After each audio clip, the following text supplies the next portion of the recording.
Today, we're going to look at the Fringer EF-FX Pro adapter that will allow you to fit Canon lenses on your Fuji X-Tran Sensor Camera. Let's go!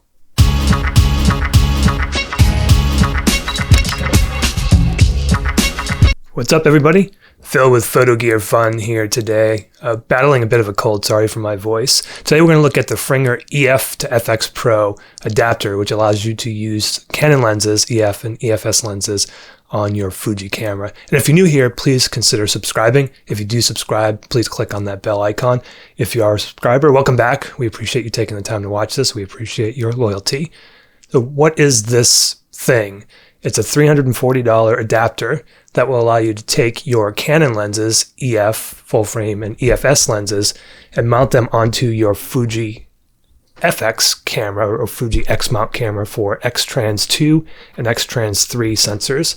And they have a list of lenses that are supported on their website, but it supports a wide range of Canon lenses. So what I'm going to do is I'm going to show you around this adapter. You can see here it has an aperture setting, so you can set the aperture. There is a port to upgrade, and the upgrade is so easy. The firmware upgrade is so easy. You can see there are connectors on the front as well as on the back. So not only will this support autofocus, it supports image stabilization, and all of your EXIF data is transmitted to the camera. So it's a potentially a great little adapter. So I've got a few lenses here, 4 lenses that we're going to test out, put them on the adapter, and we're going to go through and see what this can do.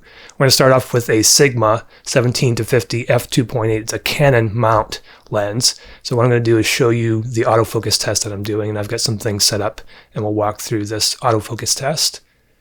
And pay attention to the green box. That's when the focus is acquired. So you can see I have things set up at different depths here, and this seems to be grabbing focus very, very quickly. And this is for stills. I'll show you some video from this lens a little bit later after these other lens tests, but you can see that it's grabbing focus here very quickly.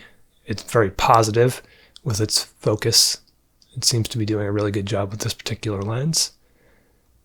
Next up, we're going to look at the Canon 85mm f1.8, one of my favorite lenses for the Canon system. So let's have a look at how this one does with autofocus. Same test, basically. And you can see here that green box, again, is when we acquire focus. It seems to be doing, again, a really, really good job. It is a little bit noisy, probably noisier than it would be without the adapter, so it might not be a great solution for video, but definitely for photos it's capturing focus very quickly and seems to be very accurate so far with these lenses. I'm going to jump into the 24-105. This is the f3.5 to 5.6. Not a great focusing lens, really, so we'll see how this one does with this test. You can see it struggle a little bit there, so I'm going from very close here to further away. And you can see it did struggle a little bit, but really that's not bad. Back to the doorknob. So again, this lens is not noted for its fast focus, but does a really good job here. And then we're going to look at the 70-200. This is the 70-200 f4 L lens. We'll see how this one does in the autofocus test. Again, these are all for photos. And you can see all the info on the screen about shutter speed and aperture and all of that. So again, going from very close to far, it did hiccup a little bit there.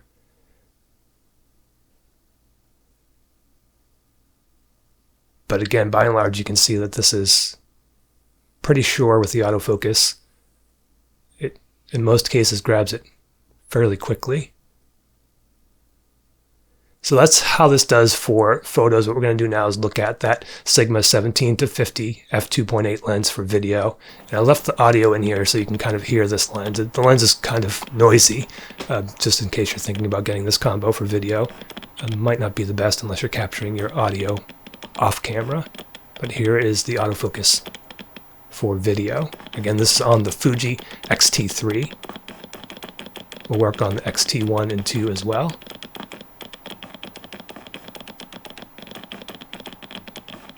Seems to be doing pretty well. Most adapters don't allow you to do video autofocus, so this is definitely a plus as far as I'm concerned, that you can actually use this for autofocus and video.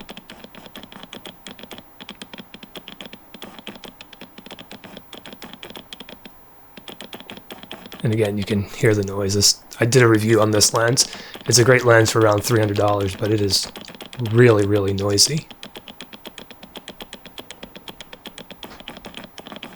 And that is your video autofocus test. The other lenses seem to perform pretty much the same. The 24-105 wasn't quite as good, but it does do a decent job for video autofocus.